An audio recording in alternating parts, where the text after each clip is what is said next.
61쪽에 동그라미 3번. 조성토지의 가격평가요. 조성토지의 가격평가는 원칙이 감정가로 한답니다. 감정가로 그대로 해요. 아까랑 다르잖아요. 자, 그건 뭐 니은번 특례도 있지만 디귿번을 바라보시면요. 공급가를 감정가 이하로 정할 수 있는 특례예요. 이렇게 감정가 이하로 정할 수 있다는 근거 규정이 있어야 감정가 이하로 정할 수 있기 때문에, 근데 이것이 이제 싸게 줄 수 있다는 거 아닙니까? 감정가 이하로. 그럼 주로 이제 공익용 땅이라든지 서민용 이런 땅에 대해서 혜택 주려고 이렇게 생각하시면 돼요. 그래서 자, 시행자는 학교 부지 공공목적 아닙니까? 학교 폐기물 처리 시설, 공공청사용, 사회복지. 좀 밑줄 근거 위주로 좀 살펴보시면 돼요. 느낌 잡아서 보실 땐 밑줄 근거 위주로. 근데 우리 사회복지시설만큼은 유료시설은 제외한다. 이 얘기가 들어가 있습니다. 요새는 그 사회복지시설에도 돈을 개인적으로 투자를 해서 잘 꾸며놓고 받아서 유료로 운영하되 돈 많이 버는 사람도 많아요. 자꾸 이제 초고령 국가로 가다 보니까 돈은 많은데 복지시설 좀 좋은 곳이 있다 그러면 막 줄 서기도 합니다. 그죠? 그래서 이렇게 유료로 운영해서 돈 버는 사회복지시설을 위해서 이런 혜택 줄 필요는 없다는 거지. 유료시설은 제외하고 무료시설로 운영하는 걸 전제로 해서만 이런 혜택을 줄 수 있다라고 보시면 돼요. 또, 자, 우리 공장이라든지 공장 유치, 임대주택, 국민주택 규모의 공동주택, 서민용. 근데 호텔업 시설도 있어. 호텔업 시설도. 이 호텔업도 특이한 게 호텔이라면 공공목적도 아니고, 그죠? 서민용이 서민들이 쓸 것도 아니지 않습니까? 근데 특이하게 들어간 게 우리 호텔업 시설은 반드시 괄호 속에 공공시행자가 200실 이상 객실을 갖춘 호텔 부지로 공급하는 경우로 한정돼 있어요. 이 말이 붙어 있습니다.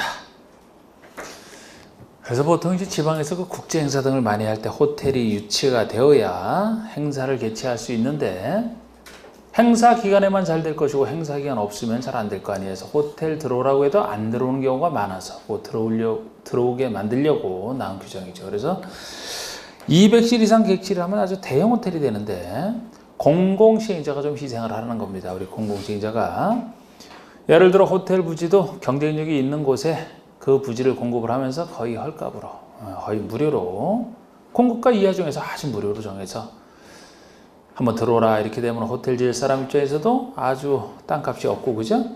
경치가 괜찮은 곳이면 국제행사 끝나도 유지될 거 아니냐. 그래서 그런 쪽으로 좀 유치하려고 요 전제 하에서만 싸게 줄 수 있다라고 생각하시면 돼요. 이런 시설을 설치하기 위한 조성토지 등과 이주단지 조성을 위한 토지를 공급하는 경우입니다. 이주단지 조성도 이것도 공익을 위한 거 아닙니까? 공익을 해서 이주단지를 조성해 주는 거 아닙니까? 이런 토지를 공급할 때는 해당 토지 가격을 감정가 이하로 정할 수 있다는 거예요. 감정가 이하로 싸게 줄 수 있는 경우에 들어갑니다. 자, 이제 수용사항 방식 끝났어요. 환지 방식 들어갑시다. 자, 이제 06번부터는 환지방시한사 합싱이 나오는데, 환지방시한사 합싱이 환지계획부터 나와요. 환지계획부터. 자, 요겁니다. 이제 환지계획을 시행자가 작성하는데요. 그 내용부터 보시고 내용과 기준을 보시고 다 순서로 나갈 겁니다. 자, 먼저 환지계획 내용을 보시면요. 환지 설계. 환지를 어디다 만들지 설계에 대한 부분이 될 것이고, 그 다음에 두 번째가 필지별로 된 환지명세가 나옵니다. 필지별로 된 환지명세. 자, 이것이 환지계획 내용 중에서는 가장 특징 있는 건데요. 환지를 정할 때는 필지별로 하라는 거예요. 필지별로. 그래서 뭐 그전에 이거 자세히 썼습니다. 그냥 간략하게만 써보면요. 자, 예를 들어 종전의 땅이 있고, 종전의 땅에 대해서 이 땅을 환지로 주기로 했다라면은 주는 땅 자체가 환지 아닙니까? 자, 1-1필지에 대해서는 2-1필지에 있는 땅을 앞으로 환지로 조성해서 주겠다. 1-2필지에 있는 땅은 2-2필지를 환지로 개발해서 주겠다. 1-3필지는 2-3필지를 환지로 개발해 주겠다. 종전의 땅에 대해서 주는 땅 자체를 환지라고, 이 환지 명세는 필지 대 필지로 돼 있다는 거예요. 근데 요것이랑 요 환지계획과 항상 비슷한 것이 정비법에서는 관리처분계획이라 해요. 그죠? 그쪽에서는 누구에게 처분할지 관리 처분에 대한 계획을 담고 있다. 관리처분계획이라고 하는데 아주 환지계획과 비슷하거든요. 그런데 그쪽은 건물과 땅 줍니다. 주로 건물 줄 때 관리처분계획 따라주는 거고 여기는 땅 줄 때고 기본적 차이가 여기는 필지별로 그쪽은 분양 대상자별로 수립해요. 대상자 분양 대상자라면은 토지 등 소유자 중에서 분양 신청을 한 사람이 대상자가 돼요. 누구나 대상자가 되는 거 아니에요. 신청을 해야 됩니다. 그럼 여기는 신청 없이 땅에 대해서 그냥 땅을 주는 것이고 그쪽에서는 신청받아 건물을 주로 줄 때 쓰는 것이지 나머지 얘기는 서로 비슷해요. 무조건 환지는 땅과 땅을 교환해 주는 게 환지니까 필지 대 필지로 교환해 준다 이렇게 생각하시면 됩니다. 자 그리고 거기 내용이 아닌 예로서 청산금 명세나 환지 예정지 명세는 환지 내용이 아닌 예로서 드러났어요. 청산금 명세 나중에 여기서 나오는 얘기입니다. 환지 처분에서 나오는 얘기예요. 공사하기 전에 환지 계획에서는 나올 수가 없는 게 자 우리 환지 계획 세울 때 평가를 합니다. 자 종전의 땅 없어지기 전에 평가를 해죠. 예를 들어 이렇게 평가가 됐다라고 가정을 하고 앞으로 줄 환지도 평가는 합니다. 여기 환지를 평가를 하거든요. 앞으로 이 정도로 개발하게 되면 그 위치에 그 정도로 개발하게 되면 이 정도 가치가 될 것이다. 이게 이제 평가식으로 하는 이 환지 명세의 평가식으로 가치 평가하고 비슷한 가치의 것을 이제 줄 겁니다. 그러니까 이런 가격을 평가할 때 이런 환지 이런 걸 평가를 할 때 아까 시행자가 감정평가를 바탕으로 해서 토지평가위의 심의를 거쳐 결정한다는 얘기죠. 그래서 이거를 완성된 환지를 나중에 줄 때 환지 처분할 때 주는 거 아닙니까? 환지 처분할 때는 이 사람은 1억 2천짜리 땅을 제공하고 1억짜리 땅을 받았으니까 2천만 원 손실이 생겼을 것이고 여기는 반대로 2천만 원 이익이 생길 텐데 이 환지를 줄 때요. 이 사람의 손실이 2천만 원을 시행자가 청산금으로 교부를 해야 됩니다. 이건 청산할 게 없고요. 이거는 이 땅을 줌과 동시에 이익 2천만 원을 시행자가 청산금으로 징수해 와야 돼요. 이게 청산금의 징수 또는 교부가 되겠습니다. 이게 필지별로 된 청산금 명세거든요. 환지 받을 때 과부적으로 얼마씩 청산할 것인지 이건 지금 줄 때 얘기하니까 줄 때 이때 얘기를 전제로 하는 거예요. 그래서 환지계획상에서는 청산금 명세는 없다는 거예요. 내용이 없어요. 예정지 명세도 없어요. 환지 예정지도 그자가 받을 환지를 그대로 지정해 줄 뿐이라 별도에 없습니다. 자, 그 정도 주의하시면 다른 것들은 다 뻔하지 않습니까? 반가로 3번의 필지별과 권리별로 된 청산 대상 토지 명세. 청산급이랑 달라요. 청산 대상 토지는 예를 들어 1-4 필지가 있는데 1-4 필지는 7천으로 평가됐다고 가정을 하고 여기에 대해서 환지를 정하지 않았어요. 줄 땅을 여기에 대해서 줄 땅을 정하지 않았습니다. 이거를 환지 부지정이라고 하는데 환지를 정하지 않게 되면요, 요 땅은 미리 청산해 줍니다. 이게 청산 대상 토지입니다. 아까 청산금과 달리 청산 대상 토지는 환지 기다릴 필요 없이 미리 통째로 청산하는 걸 얘기를 해요. 요거는 환지를 기다렸다 과부적으로 청산받는 거 아닙니까? 요건 미리 청산해 주신 땅. 그래서 나중에 청산금 밭에 가면은 환지를 정하지 아니한 땅은 미리 청산할 수 있다. 항상 예외가 존재하죠. 청산 대상 토지입니다. 필지별 권리별로 된. 그 다음에 4번에 채비지 보류지 명세가 나오는데 보류지라는 것이 조성된 땅에는 있어요. 조성된 땅에는 있는데 여기에 대응하는 종전의 땅이 없는 케이스입니다. 종전의 땅이 있어야 그자에게 환지를 주는 거 아닙니까? 이건 없어. 없다라면 이걸 다 보류지라고 하는 거예요. 제가 아까 환지에서는 환지 아니면 보류지 두 땅만 존재한다 그랬잖아요. 주는 땅이 환지. 이건 주는 땅이 아니죠? 나머지를 다 보류지라고 해요. 그래서 주는 땅 환지 주지 않고 남겨놓는 거 보류지. 보류지는 이제 환지는 가질 자가 정해져 있으니까 보류지는 환지에서 따로 정합니다. 이 보류지는 누가, 이 보류지는 누가, 이 보류지는 누가 정한 자가 그렇게 돼 있어요. 그런데 이 보류지 중에 한 종류로 존재하는 것이 채비지가 있습니다. 이건 보류 중에 한 종류예요. 비용을 대체하는 땅이다. 비용을 대체하는 땅이다. 그래서 보통 보류지는 환지에서 정한 자가 같습니다만 채비지만큼은 항상 시행자가 가져가는 거죠. 현금 비용 대신에 이 땅을 받았으니까 요거를 현금처럼 쓰는 거예요, 이제. 그래서 사업을 하는 거지. 그래서 항상 이게 시행자가 가져가는 겁니다. 보류지 한 종류예요. 그래서 땅은 두 땅이 존재하는 거지. 제비지 보류지 명세. 5번에 입치한지를 계획을 한다. 입치한지를 계획하는 경우는 입치한지용 건축의 명세 등이 들어가요. 자, 그래서 입치한지라는 개념도 환지 앞에 입치라는 말이 붙었거든요. 보통 제가 여기 땅으로 주는 환지를 평면환지라고 해요. 평평한 땅을 주는 거 아닙니까? 이거 평면환지라고 하는데 거기에 대응해서 이제 입치한지라는 말이 존재하는 거죠. 줄 환지가 부족할 때, 줄 환지가 부족하는 특수한 상황에서는 줄 땅이 부족하니까 건물의 일부 주로 구분 건축물을 짓죠. 구분 건축물을 지어서 그 건축물의 일부와 그 건축물에 있는 대지 지분을 주는 것을 입체환지라고 이름을 붙였어요. 평평한 땅에 대해서 건물의 일부와 대지 지분을 준다. 입체적이잖아. 그래서 이렇게 말을 붙였을 뿐입니다. 땅 대신에 건물 주는 거.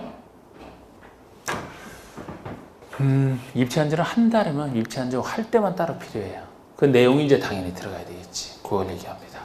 자, 이건 내용은 이렇게 간단하게 보셨는지 환지 작성 기준을 보시면요. 작성할 때 기준은 원칙, 종전의 투자 환지의 위치, 지목, 면적, 토지의 수리, 이용사항, 환경, 기타 사항을 종합적으로 고려하여 합리적으로 결정하라. 종전의 땅도 평가하고 환지도 평가하는데요. 가격 평가를 쓰는 요소는 다 고려하라 이렇게 보시면 돼요. 그래서 7가지 기준을 예시하고 있지만 다 고려하라. 자, 위치에 따라 가격 달라지는 거 보통이고요. 지목에 따라서 가격이 당연히 다르고 같은 지목이라도 면적 크기에 따라서 같은 농지라도 토질의 비옥도에 따라서 평가가 달라지고요. 수리, 물이 들어오는 땅이냐 아니냐, 현재 이용 상황이 어떠하냐, 주변의 환경 이런 것들 다 고려하게 돼 있어요. 7가지 기준을 예시하고 있습니다. 그 중에서 줄친 면적, 이용 상황, 환경 3가지는 관리처분계획 수립할 때 쓰는 기준인데요. 별로 중요하진 않아 크게. 근데 이제 관리처분계획에서는 3가지 기준만 고려한다. 나중에 그쪽에서 살짝 차이점 설명드리겠습니다. 특례 보세요. 기준 특례. 자, A번에 환지 부지정을 얘기합니다. 자, 한번 여기 보시면요. 이거 환지계 세울 때 시행자가 보통 여기 땅의 소유자는 가만히 있어도 환지를 받거든요. 환지 따로 신청할 필요가 없어요. 시행자가 알아서 정해줍니다. 환지를 정하지 않으면 어떡합니까? 바꿔주는 건데. 그런데 가만히 있어도 환지 받을 사람이 환지를 안 받겠다라든지 아니면 입치환지를 받는다, 환지를 안 받겠거나 입치환지를 하는 특수한 상황일 때는 당연히 받을 수 있는 사람의 어떤 신청이 있어야 돼요.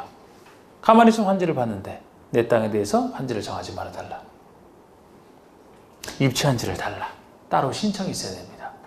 그런데 둘의 기본적 차이가 만약에 이 땅 소유자가 내 땅엔 환지를 정하지 말아달라고 환지 부지정을 신청하거나 동의할 때 이 땅에 임차권자 등이 있으면, 소유자가 아닌 다른 권리자가 있으면 그자의 동의도 받아야 되나요? 받지만 내 오늘따라 왜 이렇게 조용하고 그런지 모르겠네. 대답을 해도 그때와 달리 날씨? 어쩌라고 날씨가 이래. 네? 공법 어쩌라고 뭐 날씨 이렇다고. 왜 우울해요 그래서? 쳐져 있는 거야? 안 쳐져 있어요? 근데 평소처럼 대답도 잘 안 하고 그래. 아휴, 저도 좀 쳐져 있긴 마찬가지네. 저도 별로 흥이 이렇게 안 나. 막걸리 한 사발씩 다 돌릴까요?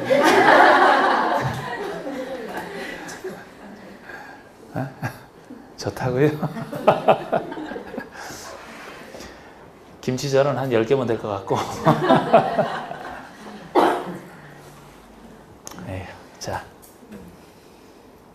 임차권자 등의 동의를 받아야 됩니까? 안 받아야 됩니까? 받아야 된다는 거 받아야 된다. 항상 그 임차권자의 이익이 있으면은 이 법이라는 것은 모든 법익을 가지고 있는 사람의 이익은 당연히 법에서 챙겨줘야 돼요. 원칙이.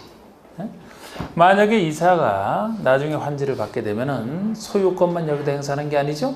여기에 존재하던 소유권의 대부분 권리도 그대로 다 이쪽으로 이전하기 때문에 임차권자 여기다 행사하게 돼 있어요. 그런데 소유자 얘기만 듣고 환지를 정하지 않게 되면 임차권자 등은 자기 의사에 반하여 임차권을 행사할 땅을 잃어버리지 않습니까? 그럼 해도 되는지 당연히 임차권자 등의 동의도 필요한 거예요. 그런데 여기가 아니라는 거죠. 여기는 소유자 신청만으로 충분해요. 소유자 신청. 네? 여기 소유자라면 토지 소유자는 당연히 신청을 하고 건축물 소유자 신청도 가능합니다. 원래 건축물 소유자는 현금 청산받을 사람인데 건물을 주게 되면은 그거 주는 것만큼 청산 안 해도 되고 저희 토지랑 건축물 소유자 신청만이지 임차권자 등의 동의를 받으라는 얘기는 아예 없어요. 여기는 일부러 안 받는다 생각하시라고 있잖아. 일부러. 만약에 입체한지 하면서 임차권자 이익을 지켜주고 임차권자 등의 동의를 받아라 그러면 땅에 대해서 임차권을 행사하던 사람이 건물 주겠다? 직업이 완전히 바뀌게 되는 거 아닙니까? 기존 직업도 잘못하면 그냥 난리인데 직업을 바꿔서 뭘 어떻게 하라고. 반대가 너무 뻔해요. 입체한지는 해야 되는데 그냥 청산해주고 소유자 신청만으로 받게 하는 거. 둘의 차이점으로 아셔야 되고 뭐 정환지 가만지 하는 얘기는 당연히 아시잖아요. 그죠? 그 개념대로 면적이 넓은 땅은 적정 규모가 되는 환지 이 정도 크기를 저축용으로 준다면 면적이 넓은 땅은 환지를 줄여줄 수 있다. 이게 가만지죠? 면적이 작은 땅은 적정 규모로 늘려준다면 증환지하거나 환지를 늘려주거나 이거는 선택이죠? 환지 대상사에 제외할 수 있다. 이건 증환지, 가만지 얘기고. 이게 직권에 의한 환지 부지정 아닙니까? 과서 토지일 때 늘려줄 수도 있고 아예 정하지 않고 청산할 수도 있고. 자, 우리 A번이 토지 소유자의 신청 동의에 따른 환지 부지정을 얘기합니다. 그러니까 환지를 정하지 않으려면 소유자의 신청 또는 동의가 있어야 된다는 얘기입니다. 그런데 거기 괄호 속에 만약에 그쪽에 임차권자 등이 있으면 임차권자 등의 동의도 필요하다. 이따 입체한지랑 차이점으로 보시면 되고요.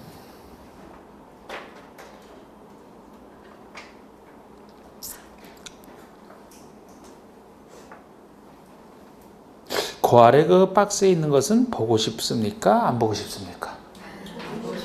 안 보고 싶어요, 아예? 시험에 나오면 어떻게 해? 봐야 된다고? 안 봐요. 뭘 봐. 시험에 그러니까 뭐 비가 와서 우울하시다는 분이 뭐 이런 것까지 하려고. 이거는 환지 부지정을 소유자가 신청을 해도 시행자가 당신 안 돼. 환지 무조건 받아. 환지 부지정을 제외할 수 있는 경우. 그러니까 환지를 꼭 받아야 될 사람을 얘기합니다. 시험 낸 적 한 번도 없고. 그런데 왜 써놨느냐? 고득점 노리실 분만 보시라고 정리해 놓은 거예요. 90점 이상 맞고 싶은 사람만 봐요. 혹시나 해서. 저는 여러분들이 보고 싶다 그랬으면 참으시라 그러려고 했어요. BC B번 과수토지 정전의당이 너무 작다라면 적정 규모가 되도록 면적을 증가하여 환지를 정하거나 이걸 정환지 면적을 늘려 정할 수도 있고 아예 환지 대상에서 제외할 수도 있어요.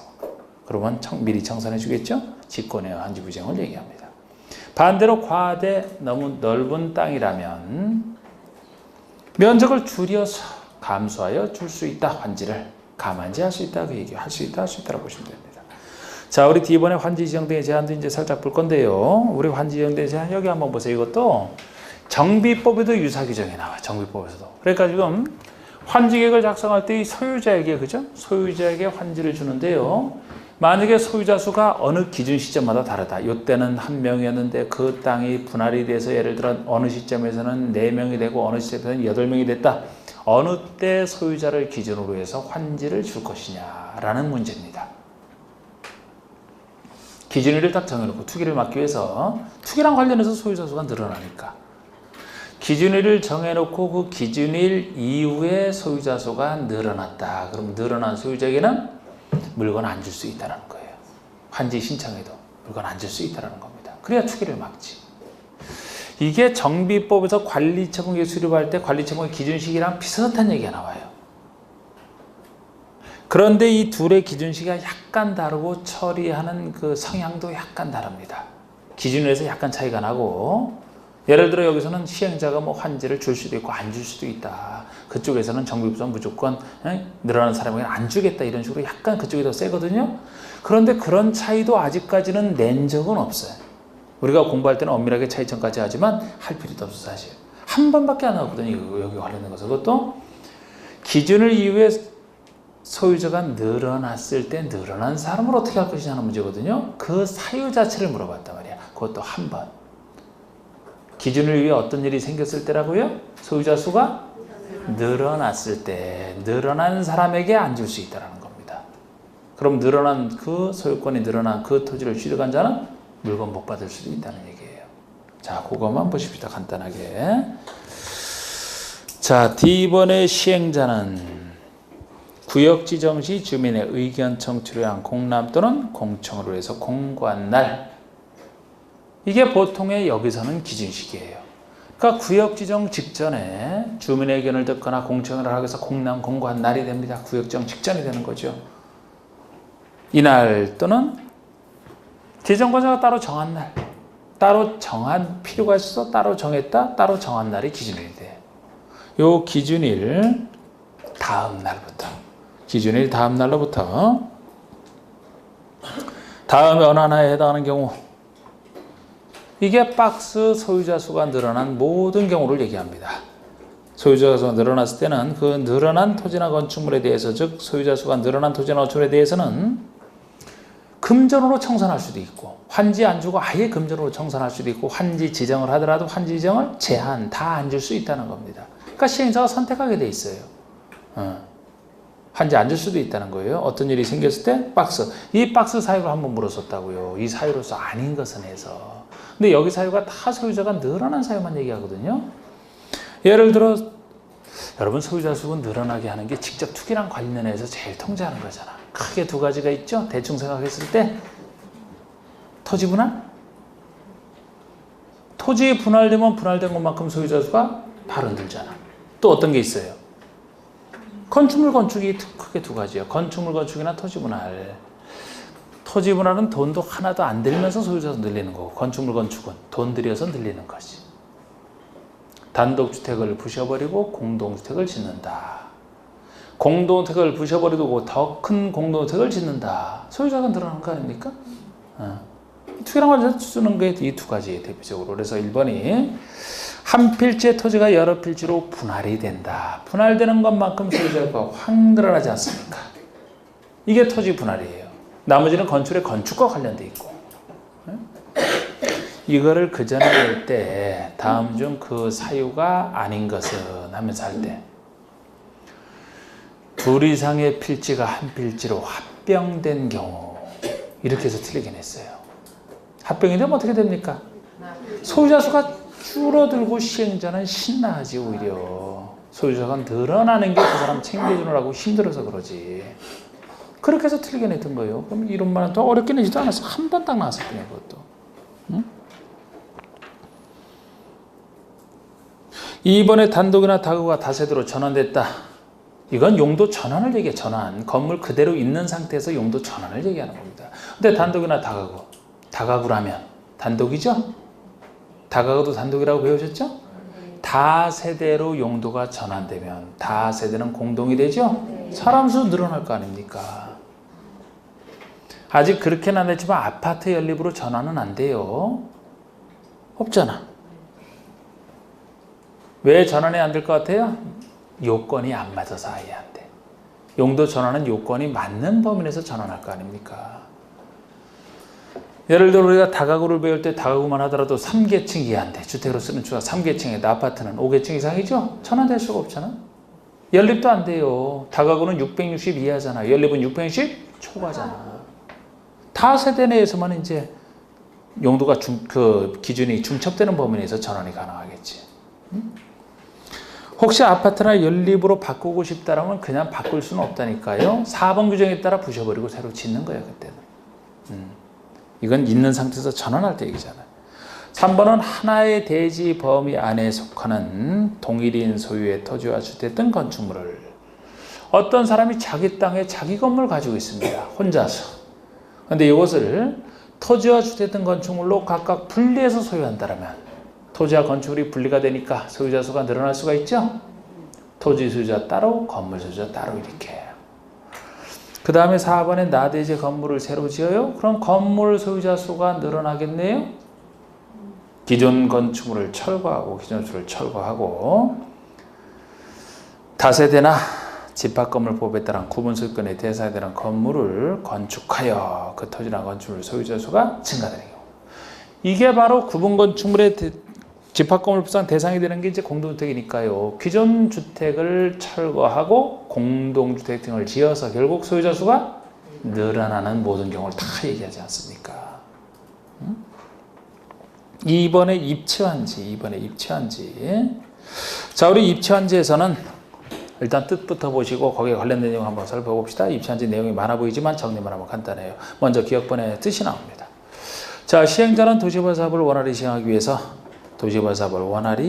위해서 특히 필요한 경우에는 토지나 건축물 소유자 신청받아 이렇게 토지 또는 건축물 소유자 신청받으면 돼요. 건축물 소유자도 입체환지를 신청할 수는 있지만 아까 환지 부지정과 달리 임차권자 등의 동의를 받아라 하는 얘기는 여기 아예 없다는 겁니다. 아예 없어요. 소유자 신청만으로 충분합니다. 소유자 신청을 받아 건축의 일부와 그 건축이 있는 토지의 공유 지분, 건축의 일부와 공유 지분을 부여할 수 있다. 일단 여기까지가 개념이에요. 그 다음에 나오는 얘기가 미음번 박스까지 참 많아 보입니다. 여기 보세요. 두 가지만 하시면 돼. 입체환지에서 이제 요거를 이제 정리를 하는 건데 지금 입체환지라는 것이 소유자 신청을 필요로 하고 건물을 주는 것이거든요. 건물을. 환지의 한 종류지만 환지랑은 진짜 완전히 달라요. 보통 환지는 신청 필요 없다 그랬죠? 땅 준다 그랬죠? 이건 신청을 필요로 하고 건물 주잖아. 여기 신청 없이 땅, 여기는 신청을 필요로 하고 건물 줘요. 그럼 이 구조는 어디랑 비슷합니까? 입체환지가. 오히려 정비법의 구조랑 같은 거예요. 정비법에 제가 관리청객에 따라 주는 방법은 대상자별로 분양 대상자별로 준다 그랬고 분양 대상자가 분양 신청하는 사람을 얘기한다 그랬죠? 그럼 거기서는 신청받아서 역시 건물 주는 거 아닙니까? 그럼 이게 환지 한 종류지만 오히려 정비법에 관리청객에 따라 주는 것과 같은 거예요. 그래서 이 두 가지를 알아야 되는데 두 가지로 정리하면 쉬운데 정비법의 관련 규정을 준용한다. 정비법 규정을 준용한다. 이렇게 보시면 돼요. 왜? 정비법이랑 거의 같으니까.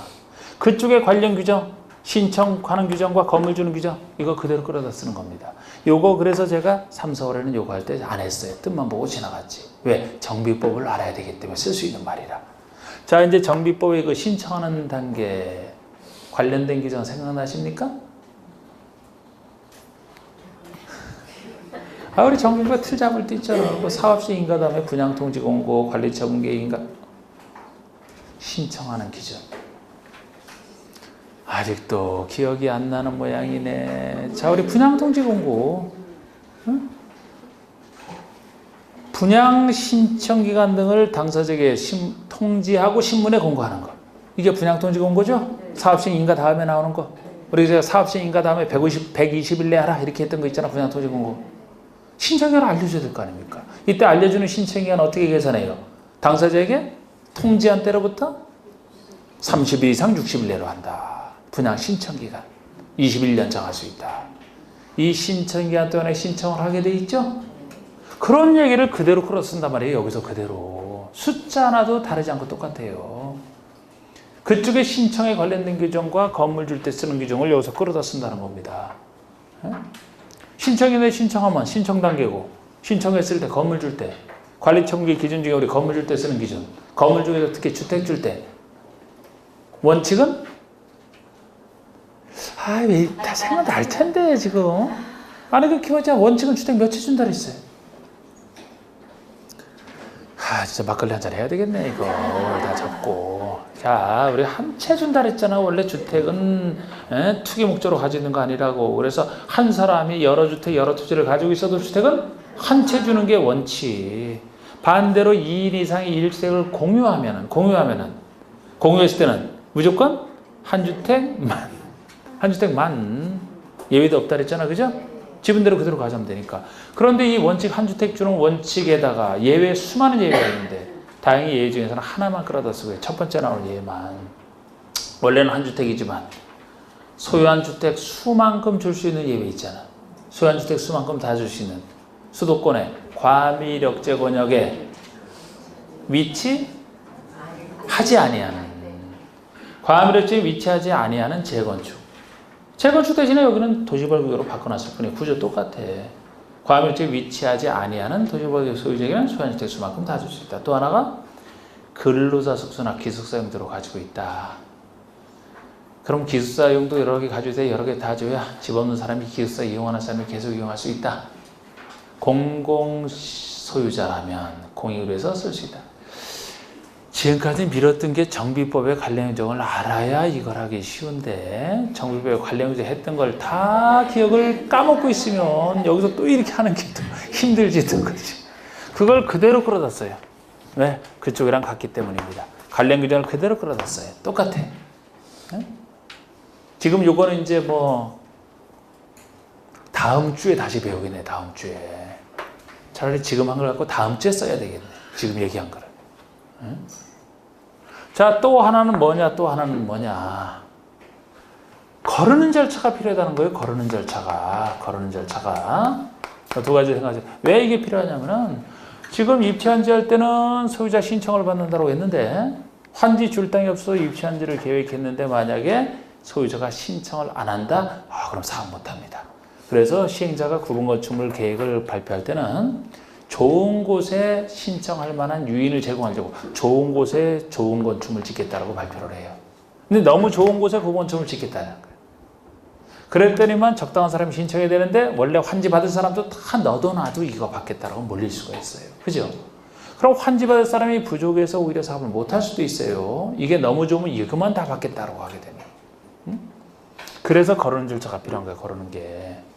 신청 단계에서 거르거나 신청했더라도 공급 단계에서 거르는 두 단계 거르는 절차가 필요하거든요. 예를 들어 신청할 때 보시면 이 숫자는 아직까지 낸 적은 없어요. 그러니까 대충 보셔도 돼요. 꼭 외우지 않아도 되는데 종전의 재산평가액이 입지한지를 제일 작은 건축물의 제일 낮은 가격과 비교해서 그 낮은 가격의 70% 이하라면은 종전 권리액이 작으니까 신청 자체를 못하게 할 수가 있어요. 일정 재산되는 사람만 신청하게 이렇게 신청단에서 걸을 수가 있고요. 그래도 많다 그러면 공급 단계에서 면적이 일정 규모 이상이 되든지 종전의 재산이 입지한지를 제일 작은 주택 가격 이상이 되든지 면적이 크든지 가격이 많든지 이런 사람에게만 줄 수 있다지 그런 사람 아닌 자에게는 주택을 안 줄 수 있다. 이런 식으로 공급과 신청 등에서 거론 절차가 필요한데 그걸 일일이 다 보는 것보다 거론 절차는 필요한데 요 거론 절차는 주택 없는 자에게만 적용한다는 거예요. 주택 없는 자에게만. 이 정도로 알아두시라고 그냥.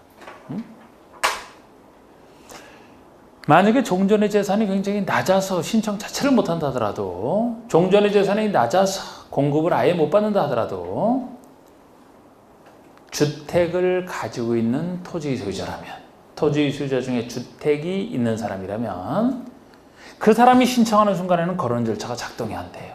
주택 없는 사람에게만 거론 절차가 작동이 된다는 거예요. 주택 있는 사람 아무리 작은 주택이라도 신청하면 받아들여야만 되고 주택을 줄 수 있어야만 된다는 거예요. 땅 가진 사람이 거기서 사는 사람 아니죠? 상가 가진 사람이 거기서 사는 사람 아니죠?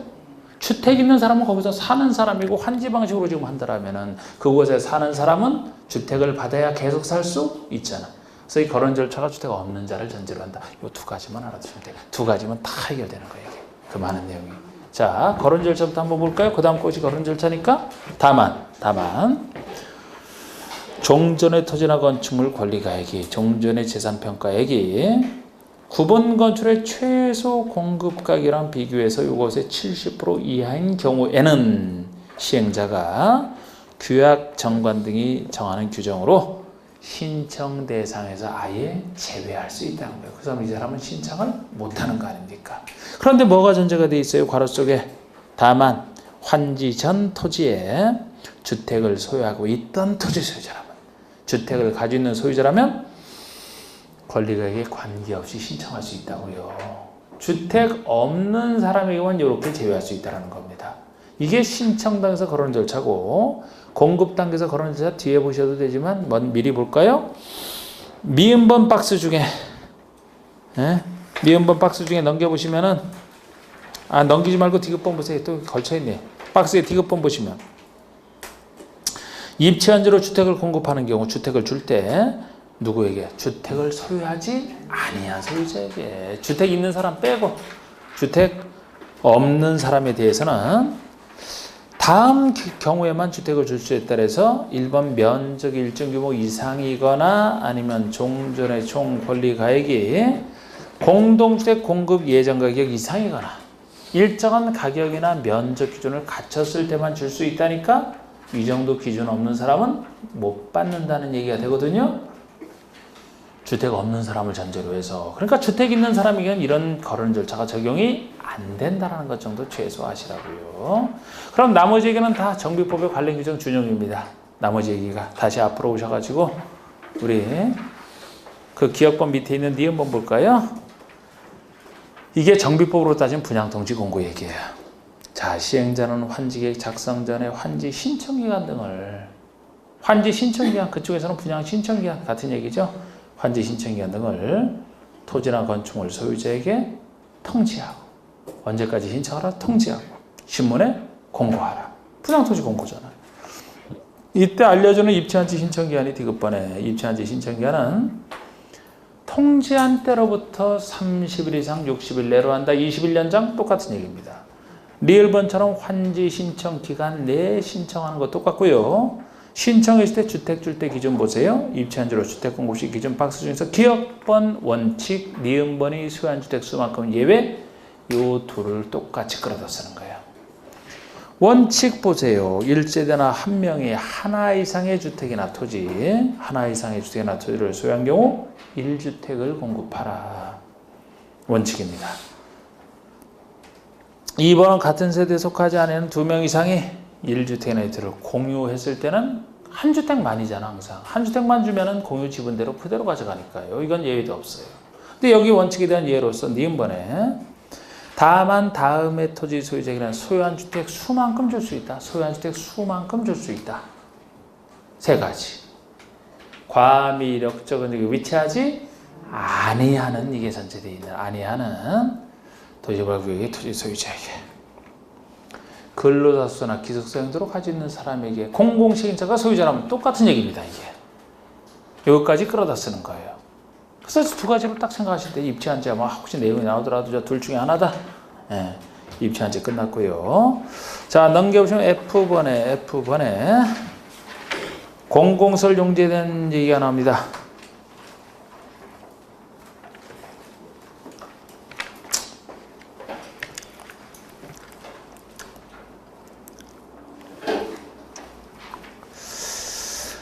자, 우리 공공설 용지는 혜택을 줘야 돼요. 왜? 공공시설 용지니까.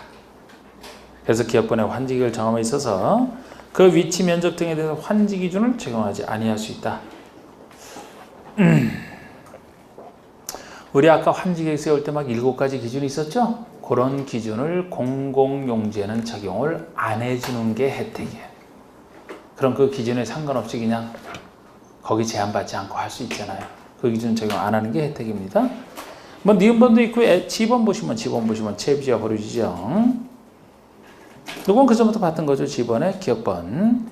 시행자는 경비에 충당하든지 경비에 충당하거나 규약 등이 정하는 목적을 위해서 경비 충당이든 일정한 목적을 위하여든 일정한 토지를 환지로 정하지 않고 보류지로 정할 수 있다. 이게 보류지 개념이에요. 환지로 정하지 않고 남겨놓는 땅을 경비든 목적이든 다 보류지라고 합니다. 그리고 그중 일부를, 보류 중에 일부를 보류 중에 일부를 채비지로 정하여 필요한 경비 충당하는, 경비 충당하는 게 채비지고요. 니은번처럼 채비지의 집단적 지정도 가능합니다. 시장 등이 공동주택 건설을 촉진하기 위해서 지정할 수 있다. 그래서 그냥 할 수 있다 보시면 돼요.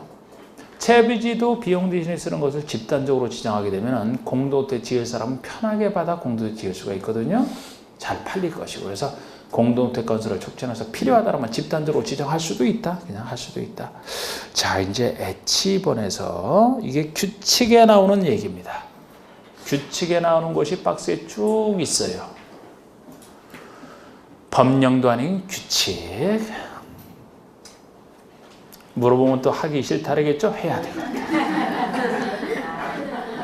일부 해야 돼. 일부에 계산 문제에서 정도 나오기 때문에 이제 이거 취급을 합니다. 그런데 여러분 미리 겁먹을 필요는 없어요. 쉬워요. 역시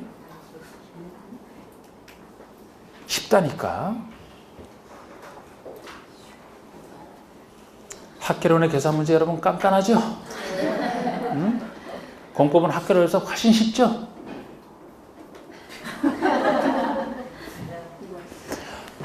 여기 계산 문제 나올 때 이거 두근두근들을 제가 할 거예요. 그런데 이게 무슨 뜻이냐 이해하시면 엄청 쉽단 말이에요. 이게 그냥 산수 문제, 수학 안 해도 푸는 문제. 공부상 계산 문제는. 근데 산수를 못 한다고요? 오이, 그럴 수가. 아이고, 참, 하여튼. 응? 그럼 학계로는 저 수학을 전공한 사람도 모른다 그랬던데? 네, 저번에 가서 보니까. 에? 저번에 모의고사 보러 전국 모의고사 보러 갔는데 갔더니 거기서 어떤 사람 만나더니 학계론의 계산 문제를 자기 수학 전공한 사람인데도 잘 모르겠다. 응? 그런데 여긴 글쎄 산수만 하면 된다니까. 구구단 외울 줄 알잖아. 구구단 곱셈 빼셈 가능하잖아. 그럼 되는 거예요. 이거는 훨씬 쉽죠 이게. 네? 자, 편하게 볼 건 편하게 보시고. 일단 배경 설명이 필요해서 박스에 보시면 환지 설계 방식 한번 살짝 봅시다. 1번에 환지 설계 방식에서 원칙은 평가식이고 예외 면적식이에요. 이게 평가식이에요. 평가식 이게. 종전의 땅 평가하고 앞으로 환지 줄 땅 평가해서 비슷한 가치의 것을 주겠다는 거예요. 비슷한 가치의 것을 준다면 그 환지의 위치 면적은 중요하지 않은 것이 비슷한 가치의 것을 주면 이게 평가식의 원칙이거든요. 반면에 면적식이라는 것은 면적을 고려하겠다는 얘기예요. 가치를 고려하는 게 아니고 종전의 땅 그 위치에 그 면적만큼 주는 것이 면적식이에요. 그럼 평가식이라면 그 위치 면적이 상관없다니까? 근데 평가식이 보통이 돼야 되죠. 예를 들어 개발하는데 종전에 개발하기 전에 이 땅이 주거용 땅이었다. 근데 주거용 목적을 이쪽에다 할 필요가 있다? 그럼 여기 있는 땅을 저쪽에다 줘야지. 네? 이게 평가식이거든요. 농지를 바둑판처럼 만드는 농지 경지정리할 때도 환지 아닙니까? 거기서는 면적식이 원칙이에요. 그 위치에 그 면적만큼 줘야 되거든. 농지를 교환해 줄 때. 근데 도시발은 그게 아니죠. 그래서 원칙이 평가식이고 예외적으로 면적식 할 때가 환지 방식으로 할 때 중에서도 토지 이동이 아주 경미한 경우, 간단한 경우만 예외적으로 면적식으로 합니다. 그래서 간단하게 보세요. 자, 우리 평가식이 도시발 사업의 시행 전후의 토지의 평가액에 비례하여 사업 시행 전후의 토지의 평가가액에 비례하여 환지를 결정하는 방식 원칙으로 합니다. 평가식이에요. 그래서 아까 7가지 기준 이런 거 고려하라 다 평가식을 전제로 하는 겁니다. 예외 면적식으로 보시면 환지 지정으로 인하여 토지 이동이 경미. 토지 이동이 경미하대요. 경미하면 그 위치에 주는 게 제일 좋지. 아니면 기반설의 단순한 정비, 기반설만 단순하게 도로 등만 정비하고 그러면 환지는 거의 손댈 거 아닙니까? 손 안 댈 거잖아. 그런 이렇게 단순한 정비 등의 경우에는 시행 전의 토지 및 그 위치를 기준으로 환지를 결정하는 방식을 적용할 수 있다. 그래서 원칙과 예외 이렇게 되어 있는 건데 2번의 평가식으로 할 때 그냥 2번의 평가식으로 할 때의 평균 부담률 비례 계산이 나오는데 1번의 평균 부담률은 아직 낸 적은 없어요. 아직 낸 적이 없으니까 낼 수는 있겠지. 그런데 이거는 설명하면 복잡해. 이건 그래서 안 합니다. 혹시 나왔다? 그건 몰라 나도. 알아서 하세요. 알아서. 방가로 2번 비례는 낸 적이 있고 이거는 비교적 간단하니까 이건 별표를 하나 해놨잖아. 그리고 옆에 페이지 보시면 면적식으로 할 때 토지 부담률이라고 해서 면적식으로 할 때 반가로 2번 있죠? 평균 토지 부담률. 이것도 별표 하나를 해놨잖아. 지금 이 두 가지 별표된 거 이 두 가지 정도로 하시면 된다고. 사실 규칙에서 나오는 얘기는 좀 원래는 틀리라고 내는 문제 이거. 여기서 어렵게 나오면 손 못 대 이거. 근데 이 계산 문제 자체는 몇 번 나왔던 거지니까 이 정도는 하자는 겁니다. 자, 이제 한번 봅시다. 이거 그대로 생각하시면 돼, 그대로. 과연 진짜 들어봐서 이게 쉬운지 아닌지, 제가 거짓말 하는지 아닌지 보시면 알잖아. 산수를 못하는지 하는지도 보시면 알고.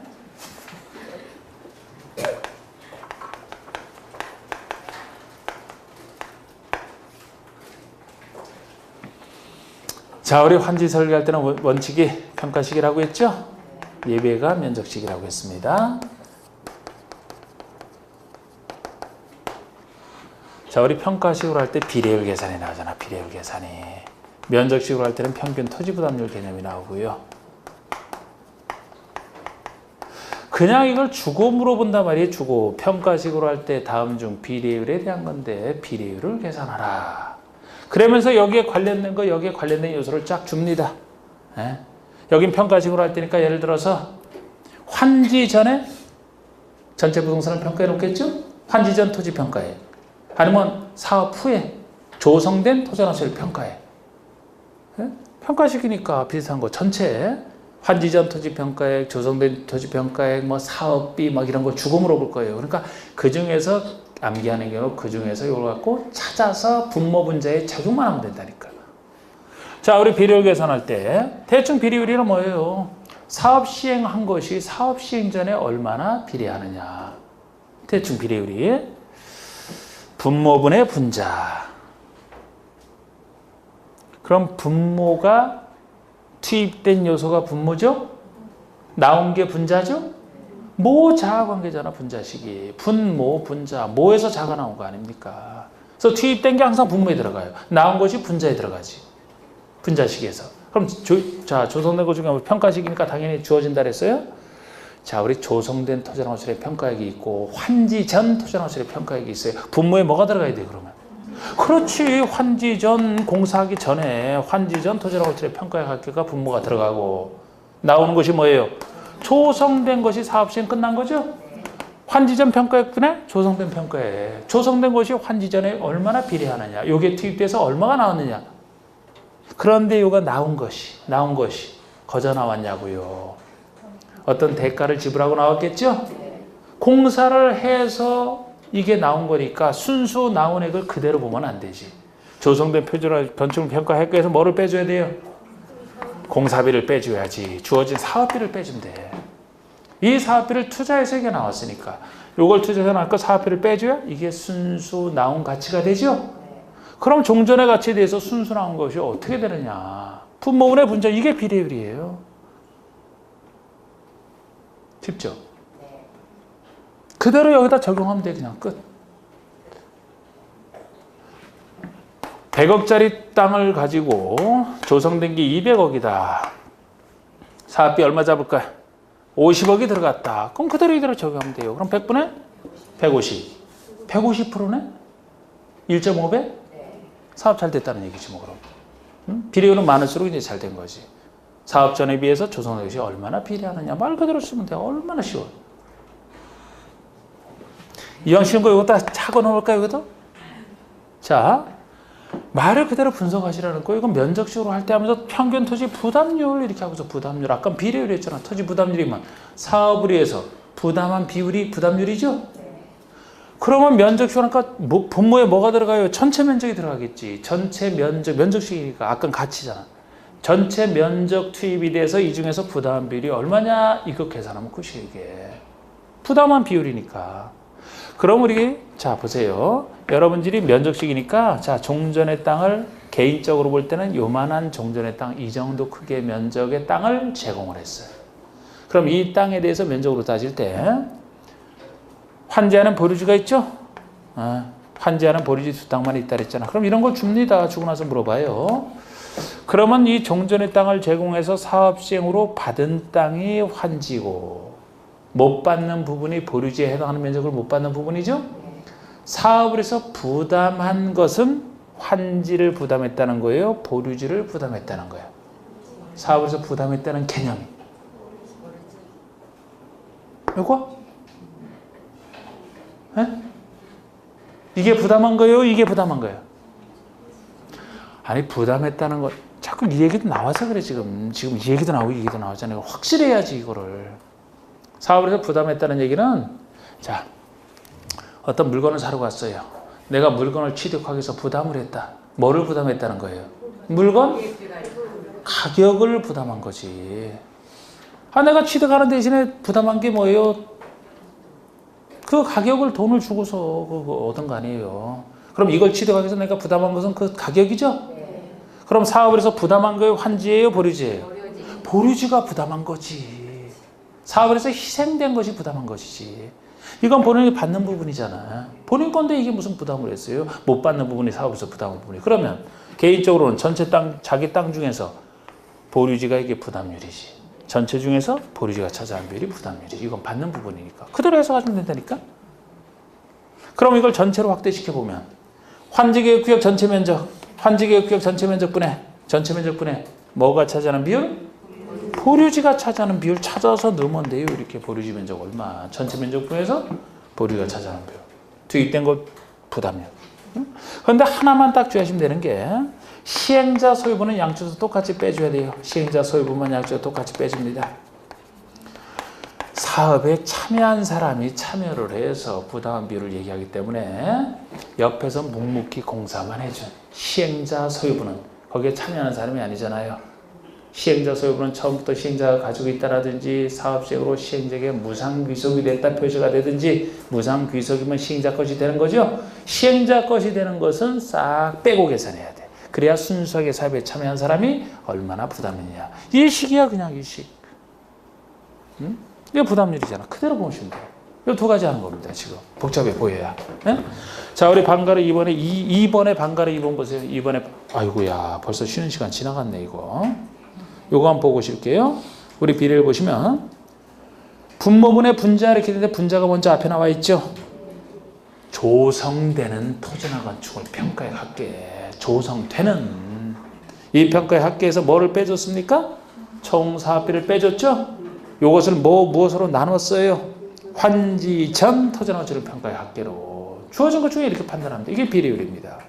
3번의 면적식으로 할 때 방가르 2번 평균 토지 부담률을 보시면 부담률 개념이 1번에 있지만 사업을 해서 부담한 비율이잖아요. 그러면 부담률 계산식은 1번에 평균 토지 부담률은 다음에 있어서 산정한다. 환지계획구역 전체 면적 분의 보류지 면적이 차지하는 비율이잖아요. 부담률이잖아. 근데 양쪽에서 똑같은 걸 빼주기를 시행자에게 무상 귀속되는 토지가 나와 있을 때 시행자 소유분이 나와 있다. 나와 있는 것처럼 요거 있으면 요거 다 시행자 것은 다 양쪽에서 똑같이 빼주면 돼.